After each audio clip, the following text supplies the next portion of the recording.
লালমনিরহাটের কালীগঞ্জ থানার সামনে বিক্ষুব্ধ জনতা কাকিনা উত্তর বাংলা কলেজের প্রভাষক তাবাসসুম রায়হান মুনতাজির তামান্নার গ্রেফতারের দাবিতে বিক্ষোভ করেছে।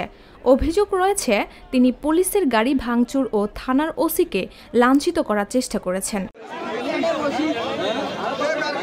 মঙ্গলবার রাতে কালীগঞ্জ থানার সামনে এ ঘটনা ঘটে। প্রত্যক্ষদর্শী ও পুলিশের তথ্য মতে দুপুর থেকে প্রভাষক তামান্না কলেজের অধ্যক্ষ আব্দুর রউফ সরকার ও ইউএনও সিফাত আনোয়ার তুম্পার বিরুদ্ধে দুর্নীতির অভিযোগ তুলে মহাসড়কে একক আন্দোলন করছিলেন।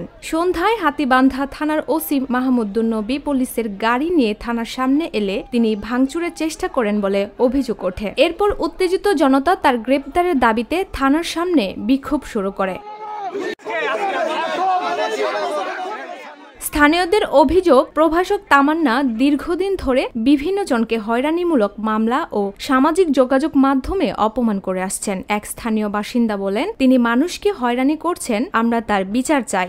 এই আজকে যে আসামি কালীগঞ্জ থানার ওসি সেলিম মালিক বলেন, নিরাপত্তার স্বার্থে তাকে থানায় আনা হয়েছে, পরিস্থিতি নিয়ন্ত্রণে রয়েছে। উপজেলা নির্বাহী কর্মকর্তা সিফাত আনোয়ার তুম্পা জানান, বিষয়টি তদন্ত করে আইনানুগ ব্যবস্থা নেওয়া হবে। পরিস্থিতি নিয়ন্ত্রণে অতিরিক্ত পুলিশ মোতায়েন করা হয়েছে, তবে এখনো পর্যন্ত কোনো মামলা হয়নি।